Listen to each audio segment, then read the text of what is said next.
Session में हम ये देखने जा रहे हैं कि मास स्पेक्ट्रोमीटर क्या होता है और मास स्पेक्ट्रोमेट्री क्या होता है।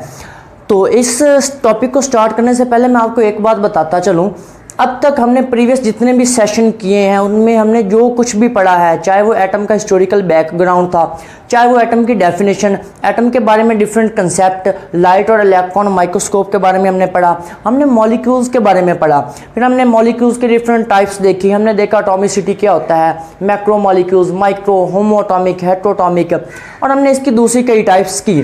उसके बाद हमने आयंस देखे, कैटाइन की हमने डेफिनेशन देखी, वहाँ पे एनाइन की डेफिनेशन देखी, और उसके बाद हमने आइसोटोप्स का बड़ा डिटेल में हमने उसका मुशाहिदा किया, उससे पढ़ा। तो आपको ये बताता चलूँ कि जितना हमने पढ़ा है अब तक वो आप कहीं ना कहीं 8वीं में, 9वीं में, 10वीं में आप पढ़ चुके थे। लेकिन आज का जो टॉपिक है हमारे पास मास स्पेक्ट्रोमेट्री या मास स्पेक्ट्रोमीटर, वो आपने अभी तक बिल्कुल कहीं पे भी नहीं पढ़ा। तो आज का मेरी कोशिश होगी कि मैं आहिस्ता आहिस्ता बोलूं और आपको मुकम्मल तौर पे समझ आए, ताकि आप अच्छी तरह समझ सकें। और अगर आपका आज कोई भी क्वेश्चन है तो आप मुझे कमेंट में बता सकते हैं, या पर्सनली मुझसे व्हाट्सएप ग्रुप में आपने मैसेज कर देना है। अगर आपको किसी भी पॉइंट पे समझ नहीं आती वो हम इंशाल्लाह डिटेल में दोबारा देख लेंगे। अब हम देखते हैं जी मास स्पेक्ट्रोमीटर होता क्या है। लास्ट टाइम हमने देखा था कि आइसोटोप्स क्या होते हैं। हमने फिर पढ़ा था कि आइसोटोप्स एक ही एलिमेंट के डिफरेंट एटम्स होते हैं जिनका एटॉमिक नंबर तो सेम होता है लेकिन उनका मास नंबर बिल्कुल डिफरेंट होता है एक दूसरे से। मास नंबर क्यों डिफरेंट होता है? क्योंकि हर न्यूक्लियस में प्रोटॉन की तादाद और इलेक्ट्रॉन की तादाद किसी भी एटम में बराबर होती है, लेकिन न्यूक्लियस में जो प्रोटॉन होते हैं और न्यूट्रॉन होते हैं उनकी तादाद बराबर नहीं होती। न्यूट्रॉन की तादाद के फ़र्क की वजह से मास में फ़र्क आ जाता होता है। तो अब मास स्पेक्ट्रोमीटर होता क्या है?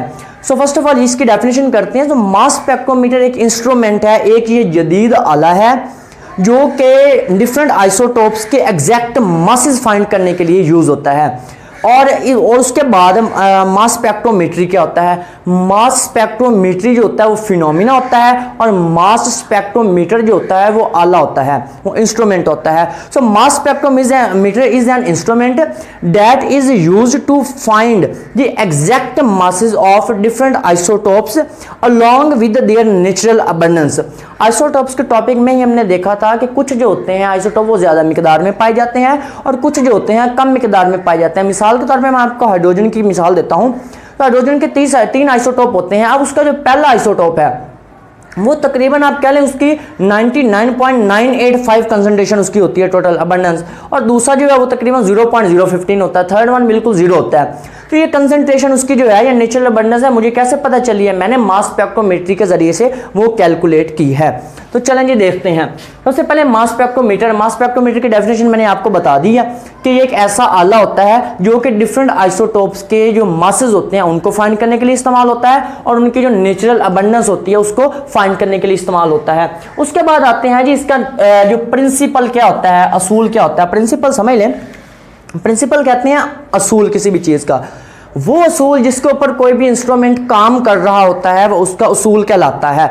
ठीक, तो अब हमारे पास किस तरह जी ये इसकी डायग्राम में देखते हैं। अब डायग्राम में होता है क्या, कोई भी जो हमने सैंपल लेना है या कोई भी आइसोटोप जिसका हम मास फाइंड करना चाह रहे हैं, उसे सबसे पहले हीटेड फिलामेंट यहाँ पे रखा जाता है और उसे पहले गैसीय स्टेट में तब्दील किया जाता है। गैसीय स्टेट में तब्दील करने के बाद, अच्छा पहले गैसीय स्टेट आप क्या लें, इसी यहाँ पे बुक में जो आपके लिखा होगा वो लिखा होगा वेपराइज स्टेट। सबसे पहले किसी भी चीज को, आइसोटोप्स को आपने वेपराइज करना है, और वेपराइज करने के बाद अब जब आपने वेपराइज करना है तो चैम्बर के अंदर उसका प्रेशर जो होना चाहिए वो काफी ज्यादा कम होना चाहिए। जहां पे प्रेशर ज्यादा होगा वो वेपराइज तो हो जाएगा, लेकिन आगे फिर प्रॉब्लम होगी इसको कैलकुलेट करने में। एवेपोरेशन जब उसकी हो गई, वेपराइज हमने कर लिया, उसके बाद उसे हमने आयोनाइज करना है। आयोनाइज कैसे करना है इसका कंसेप्ट मैं आपको समझाता हूं, चलिए बाद में देखते हैं। अब आयोनाइजेशन जब उसकी कर ली हमने, आयोनाइजेशन करने के बाद फिर उसको इन प्लेट्स के जरिए से, यहाँ पे ये ग्रिड लगी होती है, नेगेटिवली चार्ज प्लेट्स होती हैं। अब वो पॉजिटिवली चार्ज जो आयन बनते हैं उनको इसकी तरफ खींचा जाता है इन प्लेट के जरिए से, और उसके बाद यहाँ पे आगे मैग्नेटिक फील्ड लगी होती है। मैग्नेटिक फील्ड के जरिए से उन्हें घुमाया जाता है कि रेडियस में, और उसी उनके फिर चार्ज टू मास वैल्यू की बुनियाद पे उन्हें अलग कर लेते होते हैं। ठीक है, M/E वैल्यू आप कह सकते हैं, मास टू चार्ज वैल्यू से कह लें। तो अब इसको हम डिटेल में देखते हैं। प्रिंसिपल क्या, मैं दोबारा रिपीट कर रहा हूँ। Its principle is that first the sample is vaporised, पहले उसे हमने वेपर बनाने हैं, then it is ionised by the help of high energy beam, फिर उसे हमने हाई एनर्जी बीम के जरिए से उसे हमने आयोनाइज कर लिया, उसके आयंस बना लिए। Then it is accelerated towards the negatively charged plate. तो ये नेगेटिवली चार्ज प्लेट है उसकी तरफ एक्सेलरेट करना, स्पीड के साथ हमने उसे खींचना है और फिर आगे। Then they are separated, then they are pass through the magnetic field and are separated on the basis of their charge to mass ratio. अब ये यहाँ पे समझ लें कंसेप्ट किस तरह। सबसे पहले अब यहाँ पे प्रिंसिपल मास स्पेक्ट्रोमेट्री की डेफिनेशन होगी। मास स्पेक्ट्रोमेट्री होता क्या है ये भी हमने देख लिया। अब प्रिंसिपल इसका हमने वो अच्छी तरह से 2 दफा मैंने आपको रिवाइज करवा दिया।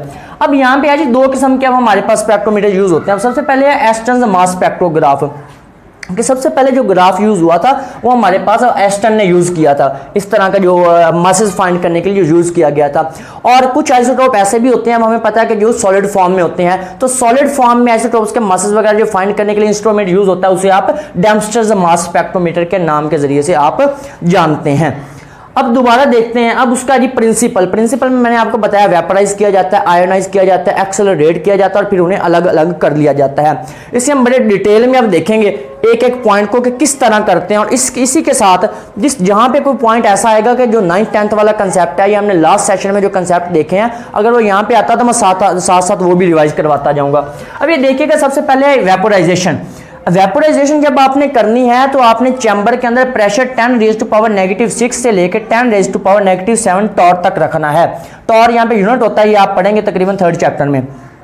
उसकी वेपोराइजेशन कर ली, कोई भी सैंपल लिया, मैंने उसे यहाँ पे रख के यहाँ से एंटर करवाया। यहाँ पे अब जो मिसाल दी हुई है वो नियॉन गैस की मिसाल दी हुई है कि नियॉन गैस को आपने यहाँ से एंटर करवाया इसके अंदर और यहाँ पे उसको आपने अच्छी तरह से उसे वेपर्स फॉर्म में तब्दील कर लिया। उसके बाद जो वेपर्स आपने उसके बना लिए, फिर आपने उसको करना है आयोनाइज। ये समझ लें भाईजान आयोनाइज हम किस तरह करते हैं। यहाँ पे छोटी सी डायग्राम बनाता हूँ। मिसाल के तौर पे मैं कोई भी यहाँ पे अगर एटम ले लूँ इस तरह, तो हमें पता है कि दरमियान में हर चीज़ के क्या होता है, हर एटम के न्यूक्लियस होता है। अब कोई भी जो इलेक्ट्रॉन मौजूद होते हैं वो शेल्स में होते हैं। मैं कहता हूँ लेट यहाँ पे जो इलेक्ट्रॉन थे वो इस तरह एक मौजूद है, ये देखें जी एक इलेक्ट्रॉन यहाँ पे मौजूद है। अब हाई एनर्जी बीम्स जब इनमें से पास की जाती है तो वो इसके साथ आगे टकराती है और टकराने के बाद इस इलेक्ट्रॉन्स को यहाँ से निकाल लेगी। जब यहाँ से निकल गया तो मुझे बताएं पीछे क्या बच गया, पीछे पॉजिटिवली चार्ज आयन बच गए। अब जो हमारे पास आयन हासिल हुआ है पीछे वो उसके ऊपर पॉजिटिव चार्ज है। ये फिर बता रहा हूँ, जब इलेक्ट्रॉन आपने वहां से निकाल लिया तो आपके पास जो आयन हासिल हुआ अब वो कौन सा है, वो पॉजिटिवली चार्ज है। अब यहाँ तक क्लियर हो गया जी। ये हमने उसके जी मतलब सबसे पहले हमने वेपोरेशन करने के बाद उसे आयोनाइजेशन उसकी अब हमने हाई एनर्जी बीम के जरिए से कर ली। अब जो तीसरा पॉइंट हमारे पास आता है वो आता है एक्सेलरेशन। आपने वर्ड एक्सेलरेटर सुना होगा, गाड़ियों का एक्सेलरेटर होता है। ये एक्सेलरेटर पे आपने पाँव रखा हुआ है आपने। एक्सेलरेट का मतलब होता है स्पीड अप कर देना। फिजिक्स में ये टर्म ज्यादा यूज होती है। एक्सेलरेशन क्या होता है, तो rate of change of velocity की तब्दीली, मतलब शरह में जो तब्दीली होती है वो आपके पास क्या कहलाती है, वो एक्सेलरेशन कहलाता है। ये फिजिक्स भी मतलब साथ साथ वो जो कंसेप्ट है वो आपको करवाता जाऊंगा कवर। तो अब हमारे पास आ गया जी एक्सेलरेशन उसे कैसे करनी है। अब हमें पता है कि ये जो प्लेट्स हमने यहाँ पे यूज की है ना, इस प्लेट्स पे चार्ज कौन सा होता है, नेगेटिव होता है। ग्रिड हमने यूज किया, इस पे नेगेटिव चार्ज है। फिर आपको बता रहा हूँ यहाँ पे, अब ये जो हमने प्लेट यूज किया इसके ऊपर नेगेटिव चार्ज है और जो हमने यहाँ पे आयन प्रोड्यूस किए उस पे ऊपर कौन सा चार्ज है, पॉजिटिव चार्ज है। अब हमें पता है कि similar charges repel each other and opposite charges attract each other. तो अब ये नेगेटिव प्लेट जो है पॉजिटिव आयंस को अपनी तरफ बड़ी स्पीड के साथ एक्सेलरेट करती है, अपनी तरफ खींचती है। अब इसने आयंस को अपनी तरफ खींचा और यहां से आयंस पास हो गए। जब पास हुए तो ये आगे हमारे पास फील्ड्स हैं, इनमें से वो गुजरे यहां से और उसके बाद आगे देखिए जी, आगे पॉइंट आता है डिफ्लेक्शन। डिफ्लेक्ट का मतलब होता है मोड़ देना। वर्ड डिफ्लेक्ट का मतलब क्या होता है, मोड़ देना। तो अब हमने यहां से फिर आगे मैग्नेटिक फील्ड हमने लगाई हुई है। हमने स्ट्रॉन्ग मैग्नेटिक फील्ड यहां पे यूज की है। इस मैग्नेटिक फील्ड का कोई खास रेडियस है। मिसाल के तौर पे अगर मैं कहता हूं ना, ये इसी को चले मैग्नेटिक फील्ड में कंसीडर कर लेता हूं कि ये मैंने मैग्नेटिक फील्ड उसकी बनाई हुई है ये, तो अब ये उसका सर्कुलर पाथ है, तो इसका कुछ ना कुछ खास रेडियस होगा। अब इस मैग्नेटिक फील्ड में से जब कोई आके गुजरेगा, कोई भी मतलब कि हमारे पास जो आयंस आ रहे हैं, ये उसे क्या करती है, उसे घुमा देती है, सर्कुलर पाथ में घुमाती है। और फिर जिस चीज फिर चार्ज टू मास वैल्यू हमने बताया कि उसको खास उसकी चार्ज टू मास वैल्यू होती है। अब जिसका मास ज्यादा होगा जाहिर बात है वो करीब गिरेगा, या जिसका मास उससे मतलब कम होगा वो थोड़ा दूर से दूर जाता जाएगा, दूर जाके गिरेगा। तो इसके रेडियस फिर मतलब मिसाल के तौर पर अगर किसी चीज के 3 आइसोटोप हैं तो एक यहाँ पे गिर गया जिसका वजन ज्यादा है, जिसका मतलब थोड़ा उससे कम वेट है, लाइट वेटेड है, वो यहाँ पे गिर गया, या उसका मतलब सबसे जो लाइट वेट है बहुत आगे जाके गिर गया।